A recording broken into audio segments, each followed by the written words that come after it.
नमस्कार विद्यार्थियों, स्वागत है आप सभी का राजस्थान आईटी के इस डिजिटल प्लेटफॉर्म पर।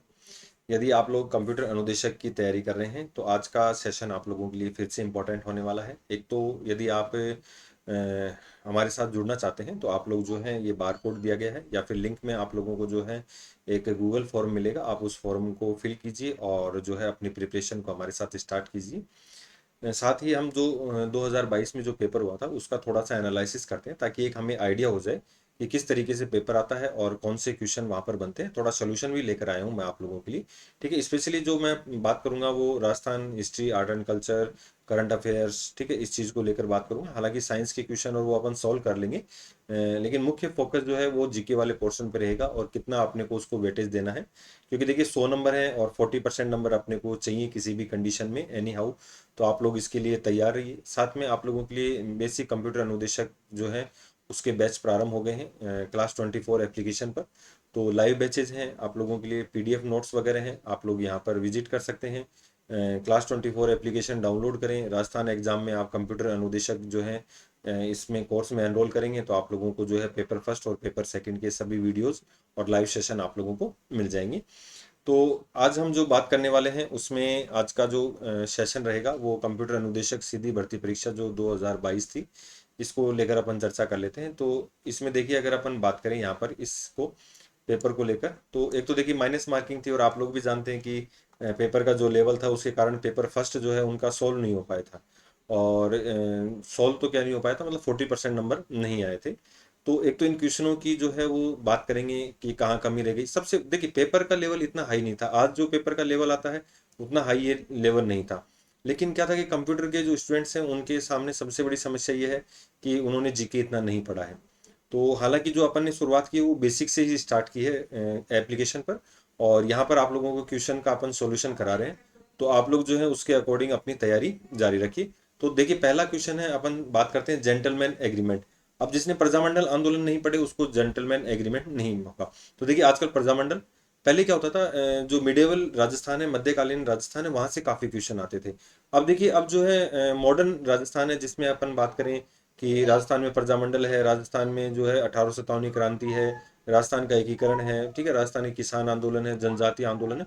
यहाँ से बहुत से क्वेश्चन पूछे जाने लगे। साथ में आप लोगों से आर्ट एंड कल्चर से भी अच्छे क्वेश्चन पूछे जाने लगे। तो आप लोग, मैं आप लोगों को ये कहना भी चाहूंगा, आप लोग प्लीज़ इसको थोड़ा सा जो है इस तरीके से याद करना स्टार्ट कीजिए, ताकि आप लोग जो है बढ़िया तरीके से इसको पढ़ पाएंगे।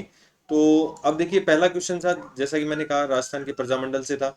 ठीक है, तो the agreement was done in 1942 AD, यानी कि एग्रीमेंट 1942 में हुआ था, जयपुर प्रजामंडल से संबंधित था। और इसमें ये तय हुआ था कि राजस्थान के जो है जयपुर रियासत जो थी, जयपुर प्रजामंडल राजस्थान का जो सबसे प्राचीन प्रजामंडल था, उसमें ये डिसाइड हुआ था कि ये कभी भी जो है उसमें भाग नहीं लेंगे भारत छोड़ो आंदोलन में। ठीक है, और इसका संबंध झालावाड़ रियासत से था, तो देखिए ये तो गलत हो जाएगा। ठीक है, और नेक्स्ट जो है अगर अपन बात करें, इस एग्रीमेंट के अनुसार रियासती सरकार भविष्य में अंग्रेजों की मदद नहीं करेगी, तो ये दोनों सही हो जाएंगे। ठीक है, और इसके विरोध में आप लोगों ने देखा भी होगा कि काफी जो है आजाद मोर्चेकार इनका गठन हुआ था। तो प्रजामंडल आंदोलन आप लोग पढ़ना, इसका केवल राइट आंसर क्या हो जाएगा, बी राइट आंसर हो जाएगा। इसके लिए देखिए कक्षा 9th में पहले एक किताब चलती थी, उसमें जो आधुनिक राजस्थान है उसमें कंप्लीट दिया गया है, राजस्थान अध्ययन की जो किताब है उसमें एक येलो कलर की वो किताब आती है, आप उसको जरूर देखें और उसमें से काफी यहाँ पर आप लोगों के लिए क्वेश्चन मिल जाएंगे। ठीक है, तो आप लोग इसके अकॉर्डिंग जो है अपनी तैयारी कर सकते हैं। नेक्स्ट अब हम बात करें, प्राचीन ऐतिहासिक स्थल आश्रम पट्टन की आधुनिक पहचान है। तो ये भी एक अच्छा क्वेश्चन था।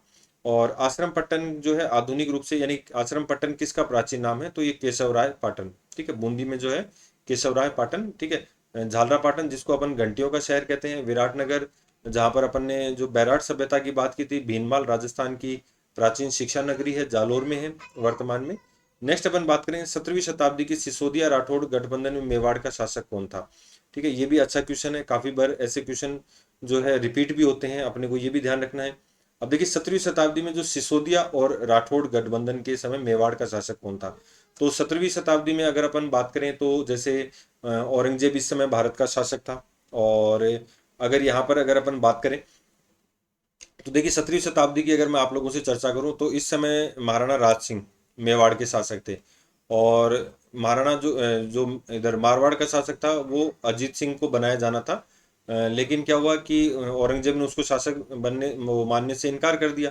तो यहाँ पर जो दुर्गादास राठौड़ है, दुर्गादास राठौड़ द्वारा जो है मेवाड़ सिसोदिया गठबंधन को जन्म दिया गया था। दुर्गादास राठौड़ जिसको मारवाड़ का अणबिंद्या मोती भी कहते हैं, और जिसने 30 वर्षीय संघर्ष किया, और 8 पहर जो है वो यूँ कहते हैं घोड़े के ऊपर रहता था। आप लोग इनका एक चित्र देखना जिसमें घोड़े के ऊपर बैठे बैठे बाटी उठा रहे हैं। ठीक है, नेक्स्ट क्वेश्चन की अपन बात करें तो देखिए वैसे इस तरीके के क्वेश्चन पूछे जाते हैं, तो आप लोग प्लीज इनको थोड़ा ढंग से पढ़ के जाना इस तरीके से। अब देखिए युद्धों का कालक्रम, आजकल ये ऐसे क्वेश्चन काफी आते हैं, हल्दी घाटी का युद्ध कब हुआ है, तराइन का युद्ध कब हुआ है, खानवा का युद्ध कब हुआ है, सही कालक्रम। अब जैसे आपको पता है कि भाई ये 1192 में हुआ है तो आप लोग सही कर सकते हैं। ठीक है, 18 या 21 जून 1576 को हुआ है तो आप लोग सही कर सकते हैं। ठीक है, बीच में बचा खानवा का युद्ध, तो आप लोग जानते हैं 1517 ईस्वी में रूपवास तहसील भरतपुर जो है खानवा का युद्ध हुआ था। तो अब देखिए इसमें जो है 3-2-1 अपना जो है राइट आंसर हो जाएगा। ठीक है, तो इसमें 3-2-1 अपना क्या हो जाएगा राइट आंसर। तो हल्दी घाटी में महाराणा प्रताप और जो है मानसिंह, ठीक है, अकबर के सेनापति। खानवा के युद्ध में बाबर और जो खानवा के युद्ध में बाबर और अपने महाराणा सांगा। और तराइन का जो सेकंड युद्ध है उसमें पृथ्वीराज चौहान तृतीय और जो है मोहम्मद गौरी। नेक्स्ट अपन बात करें, देखिए ये क्वेश्चन थोड़ा सा अलग हटके था। सर्वोत्तम विलास, गज विलास और जवाहर विलास किस दुर्ग में स्थित है? तो ऐसे जो है ये राजस्थान आर्ट एंड कल्चर से ये क्वेश्चन पूछा गया था। अब आप लोग जो है इसमें कमेंट भी कर सकते हैं साथ के साथ आंसर क्या सही होगा। तो देखिए ये सर्वोत्तम विलास है, जवाहर विलास है, गज विलास है। ये अगर अपन बात करें तो आप लोगों ने ऐसा दुर्ग जिस तक पहुंचने के लिए पत्थर की टांगे चाहिए। ठीक है, ऐसा कौन सा दुर्ग है जिसमें राजस्थान में पहुंचने के लिए पत्थर की टांगे चाहिए? ठीक है, तो ये कौन सा दुर्ग है? ये सोनार का किला है। ठीक है, ये कौन सा किला है? सोनार दुर्ग है। इसका राइट आंसर क्या हो जाएगा? सोनारगढ़ दुर्ग, जहाँ गज विलास, सर्वोत्तम विलास, जवाहर विलास दुर्ग स्थित है। और जैसलमेर में जो है ये दुर्ग स्थित है। ठीक है, कहाँ पर स्थित है? ये जैसलमेर में स्थित है। नेक्स्ट अपन बात करें, और देखिए इसमें ये 99 बुर्जों वाला गलियों वाला जो दुर्ग है, और घोड़ा की जो काठ का, पग की जो पाषाण, ठीक है, अख्तर की जो लोह का, तब पहुंचे को जैसाण। ठीक है, ये काफी फेमस युक्ति है। हवेली चित्रकला किस शताब्दी की देन है? ठीक है, हवेली चित्रकला किस शताब्दी की देन है? तो देखिए एक तो हवेली संगीत, ठीक है, हवेली संगीत जो है आप लोग सब जानते भी होंगे कि नाथ द्वारा का प्रसिद्ध है। ठीक है, हवेली संगीत क्या है? नाथ द्वारा का प्रसिद्ध है। अब ये पूछ लिया हवेली पेंटिंग जो है वो कौन सी सेंचुरी से बिलोंग करती है? तो ये सब 19वीं शताब्दी से बिलोंग करती है। इससे पहले हवेली चित्रकला नहीं चला करती थी। महाराणा राज सिंह के समय जो है आप लोगों ने देखा होगा श्रीनाथ जी के जो हवेली में गीत गाए जाते थे वहां पर हवेली संगीत और पिछवाइयाँ चली थी। अब हवेली चित्रकला किस सदी की देन है? ये 19वीं सदी की देन है। नेक्स्ट अपन बात करें राजस्थान की प्रसिद्ध लोक कला बेवाण। ठीक है, अब आप बेवाण का जब चित्र देखेंगे तो आप लोगों के लिए इजी हो जाएगा। ठीक है, और लकड़ी के ऊपर जो है आप लोगों ने देखा भी होगा एक मंदिर होता है, लकड़ी का बना हुआ मंदिर होता है। ठीक है, बेवाण एक तरीके की काष्ठ कला है। तो ये इसका क्या हो जाएगा? यदि आपको आता है तो आपका जो है सही हो जाएगा। तो देख, खादी के कपड़े पर लोक देवता के जीवन को चित्रों के माध्यम से प्रस्तुत करना। तो देखिए अगर खादी का कपड़ा हटा दें अपन, कि एक लाल कपड़े पर किसी लोक देवता के जीवन को चित्रण को प्रस्तुत करना, वो तो क्या कहलाता है? पिछवाइयाँ कहलाता है। लकड़ी से निर्मित सिंहासन जिस पर ठाकुर जी की मूर्ति को श्रृंगारित करके बिठाया जाता है। और लकड़ी से निर्मित तलवार नुमा आकृति जिसका उपयोग रामलीला नाटक में किया जाता है। और कपाटो युद्ध लकड़ी से निर्मित मंदिर नुमा आकृति। तो इसका जो राइट आंसर हो जाएगा वो क्या हो जाएगा? सेवंथ जो क्वेश्चन है इसमें लकड़ी से निर्मित सिंहासन जिस पर ठाकुर जी की मूर्ति को क्या किया जाता है? श्रृंगारित करके बिठाया जाता है, क्या कहलाता है? बेवाण। अब एक इसका कमेंट करके बताना है आपको, कपाटो युक्त लकड़ी से निर्मित मंदिर नुमा आकृति क्या कहलाती है? ठीक है, ये आप लोगों को बताना है। ये भी राजस्थान की एक प्रसिद्ध हस्तकला है। नेक्स्ट क्वेश्चन की अगर अपन बात करें, देखिए दामना आभूषण स्त्रियां शरीर के किस भाग में पहुंचती हैं? ठीक है, ये एक अपने राजस्थानी में गाना भी चलता है, उसके अंदर आप लोग जो है आप लोगों ने सुना होगा। दामना जो है अगर बात करें महिलाएं जो है वो अंगुली में पहनती हैं। दामना जो आभूषण है वो महिलाओं द्वारा कौन से भाग में? अंगुली में पहना जाता है। और देखिए अब अपन बात करें कि उस्ता कला को लेकर, स्वर्गीय हिसामुद्दीन जो उस्ता, ये किस हस्तकला के जो है सिद्धस्त कलाकार थे? तो accomplish artist of which handicraft, कौन? लेट इसामुद्दीन। तो अगर आप लोग जानते हैं बीकानेर ऊंट की जो है खाल के ऊपर सोने की नक्काशी होती है, तो वो कौन सी कला कहलाती है? उस्ता कला। थेवा कला की अगर अपन बात करें तो प्रतापगढ़ की प्रसिद्ध है। और ये क्या किया जाता है इसमें इसमें हर एक कांच के गिलास के ऊपर सोने की नक्काशी, ये जट पट्टी कला, मीनाकरी वगैरह ये सब जयपुर की प्रसिद्ध है। तो इसमें क्या हो जाएगा राइट आंसर उस्ता कला। नेक्स्ट अपन बात करें विवाह के दूसरे दिन वर पक्ष द्वारा नव दंपति के लिए आशीर्वाद समारोह व प्रतिभोज को क्या कहते हैं। ठीक है, तो ऐसे क्वेश्चन भी आप लोगों के लिए काफी, मतलब ये तो बोनस कहता हूँ ऐसे क्वेश्चनों को मैं। ठीक है, तो राजस्थानी भाषा में इसको क्या कहा जाता है, बढ़ार कहा जाता है। ठीक है, तो देखिए ऐसे इजी क्वेश्चन भी आते हैं। और ये देखिए ये एक और इजी क्वेश्चन, मारवाड़ का भूला बिसरा राजा किसको कहते हैं। अगर इसको अपन बात करें तो मारवाड़ का प्रताप है, प्रताप का अग्रगामी है। ठीक है, और जिसने अपने भाइयों राम और उदय सिंह से लड़कर साम्राज्य हासिल किया था। इनके पिता जो थे इनको शासक घोषित करके गए थे, उत्तराधिकारी घोषित किए गए थे। अगर अपन ने मालदेव पढ़ा हो रूठी रानी के बारे में, तो मालदेव के पुत्र थे राव चंद्रसेन तीसरे नंबर के, और इनको उत्तराधिकारी घोषित किया था। तो जो सम्मान महाराणा प्रताप को मिला वो चंद्रसेन को नहीं मिल पाया था। इसके कारण इन्हें क्या कहा गया, मारवाड़ का भूला बिसरा राजा, मारवाड़ का प्रताप।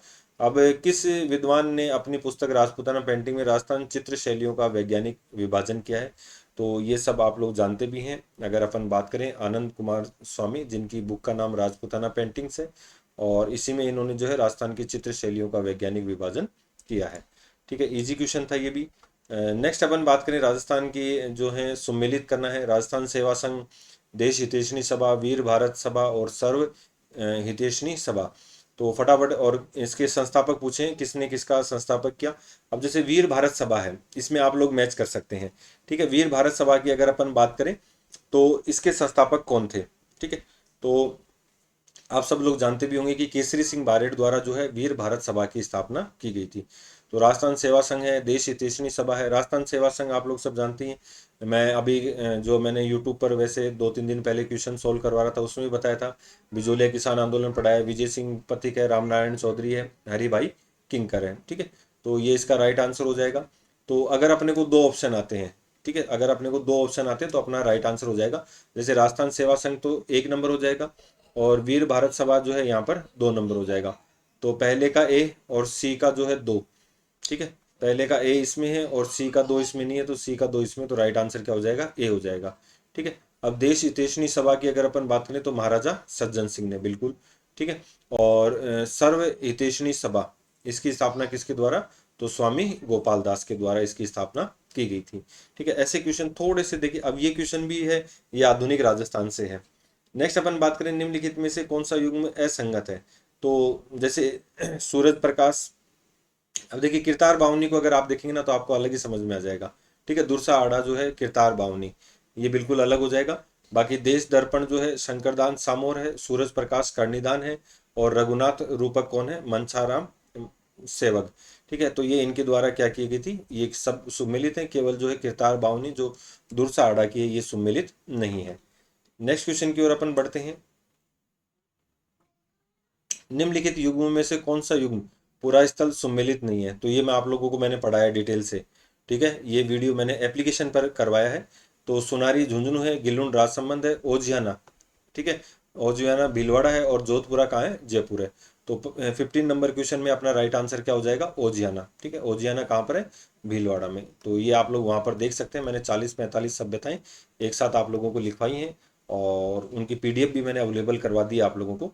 नेक्स्ट, निम्नलिखित में से कौन सा युग्म मुद्राएं रियासत जो है सुमेलित नहीं है। ठीक है, तो देखिए अक्षयशाही ये सिक्के हैं, जैसे झाड़शाही सिक्के बिल्कुल जयपुर के हैं। ठीक है, अब विजयशाही सिक्के आप लोग याद करो, महाराजा विजय सिंह। ठीक है, महाराजा विजय सिंह कहाँ के रहने वाले थे, तो ये जोधपुर के थे, तो उन्होंने विजयशाही सिक्के चलवाए थे। तो ये सीधी सी बात है, ये क्या हो जाएगा, यहाँ पर गलत आंसर हो जाएगा। तो अक्षयशाही जैसलमेर है, और गजशाही बिल्कुल जोधपुर में है। ठीक है, महाराणा गज सिंह, ओ महाराजा गज सिंह। ठीक है, और महाराजा विजय सिंह जिनको जहांगीर का नमूना कहा जाता है, तो ये जोधपुर के सिक्के थे। ठीक है, विजयशाही। नेक्स्ट अपन बात करें राम स्नेह संप्रदाय की रैण शाखा के प्रवर्तक कौन थे। तो ये आप सब लोग जानते भी होंगे, संत जो है दरियाव जी। संत दरियाव जी क्या थे, ये रैण शाखा के वो थे संपादक। ठीक है, संत दरियाव जी राम स्नेही संप्रदाय की कौन सी, रैण शाखा के जो है प्रवर्तक थे, जिनके जो है ईंटें, ठीक है, ईंटें जो है पानी में तैरती हैं इनके नाम की। अब लोक कला मंदिर कहाँ पर स्थित है, देवीलाल सामेर, अगर आपको याद हो तो लोक कला मंदिर जो है वो कहाँ पर है, वो उदयपुर में। अब इनको याद करके जाना है, जैसे राजस्थान ललित कला अकादमी कहाँ है, राजस्थान जो है आदिम जाति शोध संस्थान कहाँ है, माणिक्य लाल जो है। ठीक है, तो ऐसे क्वेश्चन अपने को याद करने हैं, यहाँ से क्वेश्चन काफ़ी पूछे जाते हैं। नेक्स्ट अपन बात करें कि आभानेरी। अब सीधी सी बात है, आभानेरी दौसा चांद बावड़ी, तो ये फेमस है, दौसा की राजस्थान की सबसे बड़ी बावड़ी है। निम्नलिखित में से कौन से विकल्प सही है? तो अब देखिए, चांद बावड़ी सबसे पहले, यहाँ की चांद बावड़ी विश्व प्रसिद्ध है, तो ये तो जैसे कि मैंने आप लोगों को डायरेक्ट बता भी दिया। ठीक है, कि यहाँ की जो है चांद बावड़ी क्या है, विश्व प्रसिद्ध है। और यहाँ निर्मित जो है हर्षद माता मंदिर प्रतिहारों के सामंत जो है चौहानों ने बनवाया था। अब जैसे मैंने चौहान पढ़ाया, तो मैंने आपको बताया था शुरुआत में जो चौहान थे वो प्रतिहारों के सामंत थे। ठीक है, तो हर्षद माता के मंदिर का निर्माण प्रतिहारों के सामंत चौहानों ने कराया था। और यहाँ का पीपल लाद जो माता का मंदिर है वो प्रसिद्ध है, तो ये गलत हो जाएगा। पीपलनाथ माता का मंदिर प्रसिद्ध नहीं है, केवल फर्स्ट और सेकंड क्या हो जाएंगे, सही हो जाएंगे।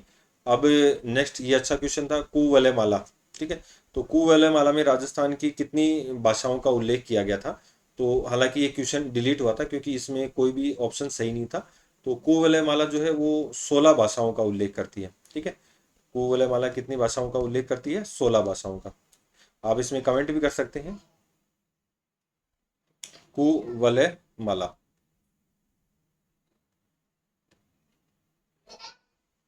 चलिए, ठीक है, नेक्स्ट क्वेश्चन की ओर बढ़ते हैं। अब ये करंट से संबंधित था। ठीक है, करंट से संबंधित क्वेश्चन है। इसमें अगर अपन बात करें तो राजस्थान में अगर बेटी बचाओ बेटी पढ़ाओ अभियान की जो ब्रांड एम्बेसडर है वो कौन है?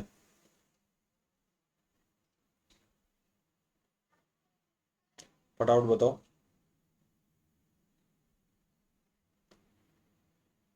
ठीक है, पूवलय माला। ठीक है, देखिए ये वैसे क्या है, अगर अपन बात करें उदोतन सूरी है। ठीक है, तो इसमें एक तो 18 देशी भाषाओं का उल्लेख है, लेकिन कुछ ऑप्शन में आपको क्या मिलेगा, 16 देशी भाषाओं का। तो ये आरएसएस भी ने इस क्वेश्चन को डिलीट किया था। ठीक है, तो 18 और 16 दोनों में से ऑप्शन जो है कोई भी सही हो सकता है, तो इस वजह से क्या है, इस क्वेश्चन को यहाँ पर ड्रॉप किया गया था। नेक्स्ट अपन बात करें, राजस्थान में बेटी बचाओ बेटी पढ़ाओ अभियान की ब्रांड एम्बेसडर कौन थी? तो ये करंट का क्वेश्चन था उस समय, तो अवनी लखेरा लेखरा। नेक्स्ट अपन बात करें, विवान कपूर किस खेल से संबंधित हैं? तो ये करंट से संबंधित क्वेश्चन थे, तो उस समय विवान कपूर फेमस थे, तो ये राइफल शूटिंग से संबंधित इसका राइट आंसर हो जाएगा। नेक्स्ट अपन बात करें कि बतूल बेगम का संबंध राजस्थान की किस गायन परंपरा से है? तो गंधर्व गायन है, कव्वाली गायन है, मांड गायन है, और जो है फड़ गायन है। तो फड़ गायन तो देखो आप लोग सब जानते भी हैं, वैसे भी कोई कला नहीं होती, फड़ चित्रण होता है। ठीक है, तो बतूल बेगम जो है अभी इनको जो पद्मश्री वगैरह मिले थे, तो ये मांड गायन से संबंधित है। ठीक है, किससे संबंधित है? मांड गायन। तो उस समय करंट का क्वेश्चन था, तो आराम से इजीली सोल्व हो गया होगा। Rajiv Gandhi fintech digital institute की स्थापना कहाँ पर की गई है? तो जयपुर है, जोधपुर है, कोटा है, उदयपुर है। तो इसकी जो स्थापना की गई थी वो जोधपुर में की गई थी, राजीव गांधी जो है फिनटेक।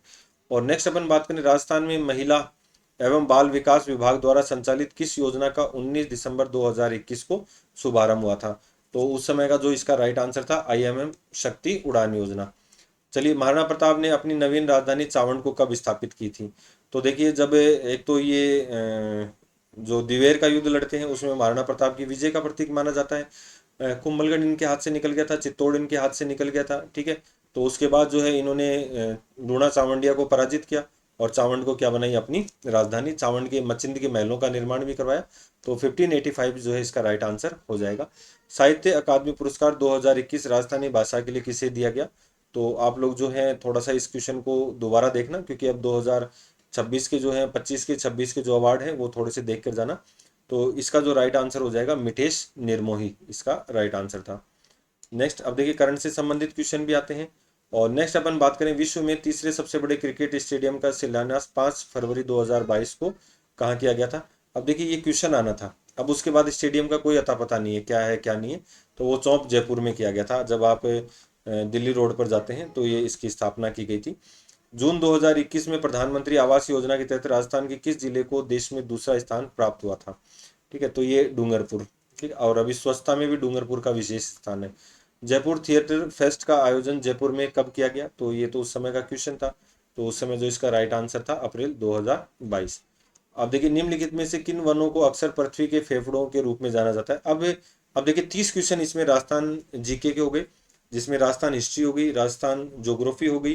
ठीक है, ज्योग्राफी से तो कम क्वेश्चन लगे अभी मुझे, अभी तो कोई आया नहीं है। ठीक है, और हिस्ट्री, आर्ट एंड कल्चर और करंट से संबंधित बढ़िया क्वेश्चन थे। तो अब आप इसके अकॉर्डिंग अपनी तैयारी करते रहिए। और आप लोग सब जानते हैं अमेजन के जो वर्षावन है इनको क्या कहा जाता है, पृथ्वी के ग्रहों का फेफड़ा। और सही सुमेलित है नहीं है तो ये आपके साइंस के क्वेश्चन है। ठीक है, तो आप लोग एक बार इनको देख लेना। तो इसमें वैसे डी था, ए बी पॉजिटिव रक्तदाता सर्वदाता होता है, ये गलत, ये तो वैसे भी आप लोग सही कर देते। ठीक है, अब अपन थोड़े से क्वेश्चन जो है वो ज्योग्राफी वाले क्वेश्चंस की और चर्चा कर लेते हैं। ये आप लोगों के साइंस के क्वेश्चन थे। और क्लोन किए जाने वाला पहला स्तनपाई आप सब लोग जानते हैं, ये तो इजी क्वेश्चन था, भेड़ था। ठीक है, और ज्योग्राफी के क्वेश्चंस की अगर अपन बात करें, हाँ चलिए ये आप लोगों के लिए ज्योग्राफी के क्वेश्चन थे यहाँ पर। एक तो मानव शरीर का कठोरतम भाग आप लोग बता ही सकते हैं। ठीक है, दांतों का इनेमल जो परत होती है वो मानव शरीर का जो है सबसे कठोर भाग होता है। ठीक है, अब देखिए सांबर राजस्थान की सबसे बड़ी खारे पानी की झील है, ये आप सब लोग जानते हैं। ठीक है, राजस्थान की या भारत की दूसरे नंबर की सबसे, चिल्का झील को हटा दो तो ये दूसरे नंबर की हो जाती है। ठीक है, और राजस्थान की क्या हो जाती है, पहले नंबर की, क्योंकि चिल्का झील कहाँ पर है, उड़ीसा। और सांबर झील 74 डिग्री से 75 डिग्री पूर्वी देशांतरों में स्थित है। अब यहाँ पर थोड़ा सा ट्रिकी क्वेश्चन था, हालांकि इसमें जिसने दोनों ऑप्शन सही किए हैं उनका सही हुआ है, ए और आर दोनों क्या है यहाँ पर सत्य हैं। नेक्स्ट अपन बात करें, देखिए 30 के बाद ये क्वेश्चन आप राजस्थान जीके के और जोड़ लेना। कौन सा राजस्थान का सबसे बड़ा तापीय विद्युत ग्रह है। ठीक है, मैं आप लोगों को एक एनालिसिस इसका बता भी दूंगा। ठीक है, तो ये सूरतगढ़ थर्मल जो पावर है वो राजस्थान का सबसे बड़ा क्या है, तापीय विद्युत ग्रह। ग्रिल जो है लिग्नाइट वाला है, ऐसे अलग अलग जो है, आप लोग इनको थोड़ा सा पढ़ के जाना। नेक्स्ट, भाखड़ा नांगल परियोजना के बारे में कौन सा कथन सत्य है। ठीक है, यह पंजाब हरियाणा और राजस्थान की संयुक्त परियोजना है। तो ठीक है, आप लोग इसके जानते भी हैं कि भाखड़ा नांगल जो है नहर परियोजना, यहाँ से फिर राजस्थान को जो है, उत्तरी राजस्थान को काफ़ी बेनिफिट हुआ है। इससे हनुमानगढ़ जिले में सिंचाई सुविधा प्राप्त होती है। राजस्थान का 17.22 हिस्सा इससे सिंचित है और 2 लाख हेक्टेयर जो है कृषि भूमि को ये क्या करता है, सिंचित करता है। तो देखिए इसका पंजाब हरियाणा और राजस्थान की जो है संयुक्त परियोजना है बिल्कुल। हनुमानगढ़ जिले से एक तो इसको क्या होती है, सिंचाई की सुविधा प्राप्त होती है, तो ये भी बिल्कुल जो है सही हो जाएगा। राजस्थान में इसका हिस्सा 17.22 है, ये आंकड़ा गलत है। और यह 2.3 लाख हेक्टेयर कृषिगत भूमि को सिंचित करता है, तो ए बी डी इसका क्या हो जाएगा, राइट आंसर हो जाएगा। राजस्थान के किन जिलों में लाल व पीली मृदा पाई जाती है। आप देखिए एंटीसोल, वर्टिसोल, जितनी भी प्रकार की मृदाएं हैं आप लोगों को पढ़ना है, जलोढ़ मृदा वगैरह। ठीक है, तो एक चीज और बता दूं मैं आपको कि आप लोगों को एक तो जितने भी वो जलवायु वाले क्वेश्चन है ना, कोपेन का जलवायु वर्गीकरण है, टिवार्था का है, तो ये दो तीन तो आप लोगों को बिल्कुल ढंग से पढ़ के जाने, 101% वहां से आप लोगों के लिए क्वेश्चन आता है। तो किन जिलों में लाल व जो है ये पीली मृदा पाई जाती है, तो 44 का अगर अपन बात करें तो सवाई माधोपुर है, सिरोही, भीलवाड़ा और अजमेर में क्या पाई जाती है आप लोगों के लिए, ये मृदा पाई जाती है। नेक्स्ट अपन बात करें कि सुमेलित कीजिए कि जैसे झमर कोटड़ा है, डेगाना है और मांडो की पाल है, गोठ मांगलोद है। तो गोठ मांगलोद वैसे जिप्सम के लिए प्रसिद्ध है, तो इनको सुमेलित करना है। तो ऐसे क्वेश्चन भी काफ़ी ज़्यादा आप लोग, आजकल जो पैटर्न है वो तो यही है, ज़्यादातर सुमेलित है, कथन कारण वाले क्वेश्चन है। तो ऐसे क्वेश्चन बहुत बार पूछे जाएंगे आप लोगों से। तो इसमें अगर अपन बात करें डेगाना, ठीक है, तो डेगाना क्या है इसके अंदर, तो वैसे तो ये डेगाना किसके लिए, टंगस्टन के लिए। फेलिस्पार जो है वो ऐसे अजमेर, ठीक है, क्योंकि फेलपास कहाँ पर होते हैं, अजमेर। झामर कोटरा रॉक फास्फेट और गोट मांगलोद मैंने आपको बता दिया जिप्सम। तो इसके लिए तो 1 2 3 4, 1 2 3 4, ये डी नंबर क्या हो जाएगा इसमें, सही हो जाएगा। नेक्स्ट है देखिए, अब ये पूछ लिया कौन सा युग्म सुमेलित नहीं है, तो ये राजस्थान का जो है बेसिक जलवायु वर्गीकरण है। ठीक है, तो अब इसमें हो सकता है आप लोगों से कभी टिवार्था का पूछ ले, कोपेन का तो लगभग हर बार पूछता ही है। ठीक है, तो इसमें जो है ई ए डी जो है जलवायु प्रदेश, वो पूर्वी राजस्थान का नहीं है। ठीक है, ये जब मैं आप लोगों को राजस्थान के जलवायु वर्गीकरण पढ़ाऊंगा तब आप लोगों के लिए ये काम ईजी हो जाएगा। ठीक है, नेक्स्ट अपन बात करें कि जनगणना 2011 के अनुसार, तो अभी तो 2000 जनगणना के आंकड़े रहेंगे 11 के। तो नेक्स्ट इसमें बात करें 0 से 6 वर्ष आयु वर्ग के न्यूनतम लिंगानुपात किस जिले में था। तो ये तो काफ़ी मतलब अच्छा क्वेश्चन भी था। और देखिए साक्षरता दूसरे नंबर पे थी। ठीक है, और वहीं लेकिन अगर अपन बात करें न्यूनतम लिंगानुपात किस जिले का था? 0 से 6 वर्ष, तो ये झुंझुनू जिले का था। ठीक है, 47 का क्या हो जाएगा? झुंझुनू। और नेक्स्ट अपन बात करें, राजस्थान में प्री कैम्बियन चट्टानों का आधारभूत वर्णन किसके द्वारा किया गया? तो ये थोड़ा सा डीपली क्वेश्चन था। सी ए हैकेट है, एम एस खुराना है, ला टोचे है, और ए एम हेरोन है। तो इसका जो राइट आंसर हो जाएगा ए एम होरेन, इसका राइट आंसर हो जाएगा। नेक्स्ट जो है, अब देखिए कौन सा जिला है वो कहाँ पर स्थित है।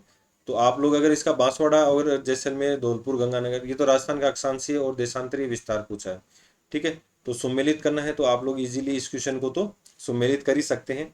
ठीक है, तो भाई 23 डिग्री 3 मिनट से जो है 69 डिग्री 30 मिनट, और इधर 30 डिग्री 12 मिनट से 78 डिग्री 17 मिनट। ठीक है, वो सॉरी 69 डिग्री 30 मिनट, हाँ, पूर्वी देशांतर से 78 डिग्री 17 मिनट, और 23 डिग्री 3 मिनट उत्तरी अक्षांश से 30 डिग्री 12 मिनट उत्तरी अक्षांश। ठीक है, इस तरीके से क्या हो जाएगा? राजस्थान का विस्तार हो जाएगा। ठीक है, अब इसमें जैसे मान लो कि अपन बात करें, इधर तो गंगानगर हो जाएगा राजस्थान में, इधर जैसलमेर हो जाएगा। ठीक है, इधर मैं बात करूँ तो धौलपुर हो जाएगा, और इधर अपन बात करें तो बांसवाड़ा। अब आप लोग जानते भी हैं बांसवाड़ा कुशलगढ़ से जो है वो कर्क रेखा होकर गुजरती है। तो ये क्या हो जाएगा? 23 डिग्री 3 मिनट उत्तरी अक्षांश से क्या हो जाएगा? ये 30 डिग्री 12 मिनट उत्तरी अक्षांश हो जाएगा। ठीक है, अब इधर 78 डिग्री पूर्वी देशांतर से क्या हो जाएगा? 69 डिग्री 30 मिनट पूर्वी देशांतर तक हो जाएगा। तो इस तरीके से क्या होगा, ऐसे क्वेश्चन सॉल्व होते हैं। तो 49 का क्या हो जाएगा? बी हो जाएगा। जैसे ए का तो क्या हो गया? 3 हो गया। ठीक है, 23 डिग्री 3 मिनट। बी का 2 हो गया, जैसलमेर का 69 डिग्री 30 मिनट। ठीक है, और सॉरी यहाँ से 69 डिग्री 30 मिनट से 78 डिग्री 17 मिनट। ठीक, और धौलपुर की अगर अपन बात करें तो धौलपुर का क्या हो जाएगा? 78 डिग्री 17 मिनट। और इधर अगर अपन बात करें गंगानगर की, तो गंगानगर का क्या हो जाएगा? 30 डिग्री 12 मिनट। ठीक है, तो ये इसका क्या हो जाएगा? Right answer. तो ठीक है, इस तरीके से क्वेश्चन क्या हो जाएगा? सॉल्व हो जाएगा। चलिए नेक्स्ट अपन बात करते हैं, कौन सा कथन जो है असत्य है? तो यांत्रिक कृषि गंगानगर जिले में प्रचलित है। आर्द्र दक्षिण पूर्वी मैदान सोयाबीन की खेती के लिए उपयुक्त है। माही कंचन राजस्थान में चावल की उच्च उत्पादकता देने वाली किस्म है। और सूरतगढ़ कृषि फार्म की स्थापना रूस की सहायता से की गई थी। तो जो माही कंचन है राजस्थान में चावल की जो किस्म है, ये वाला असत्य हो जाएगा। बाकी जो है तीनों इसमें क्या हो जाएंगी? यांत्रिक कृषि फार्म गंगानगर में है, सोयाबीन की जो है दक्षिण में, और सूरतगढ़ जो है वो रूस के सहयोग से किया गया था। अब देखिए बाकी जो 50 क्वेश्चन है वो आप लोगों के मैथ रीजनिंग से थे। तो आप लोग देखिए, अब 50% आप लोगों का जी के जी एस हो गया, और 50% जो है आप लोगों का ये मैथ रीजनिंग हो गया। तो आप लोगों को जो है वो दोनों पेपर को बिल्कुल बढ़िया तरीके से सॉल्व करना है। और यदि आप लोग जो है यहाँ पर थोड़े से ढीले पड़े तो आप लोगों के क्वेश्चन क्या हो जाएंगे? गलत हो जाएंगे। तो दोनों को बराबर वेटेज देना है। सबसे पहले तो अपने को ध्यान रखना कि दोनों जो पेपर के पोर्शन है दोनों को बराबर वेटेज देना है, और ढंग से तैयार करना है। ठीक है, तो इसके अलावा अभी थोड़ा सा और डिटेल में आप लोगों को इसमें करवा दूंगा। जैसे 50 क्वेश्चन है तो उसमें साइंस के कितने थे, ज्योग्राफी के कितने थे, करंट के कितने थे, आर्ट एंड कल्चर के, वैसे लगभग जो है पोर्शन बराबर सा ही होता है। तो आप लोग मान के चलिए 10 से 12 क्वेश्चन एवरेज जो है हर पोर्शन से पूछे गए हैं। तो सेशन कैसा लगा कमेंट करना, लाइक शेयर करना। क्वेश्चंस के लिए रेगुलर जुड़े रहिए, ऐसे ही सेशन लेकर आते रहेंगे। ठीक है, और क्लास 24 पर आप लोग जो है बैच से जुड़ सकते हैं, ताकि आप लोग जो वहाँ पर बढ़िया तरीके से तैयारी कर सकें। तो आज के सेशन में इतना ही। धन्यवाद, जुड़े रहिए। जय हिंद, जय भारत साथियों।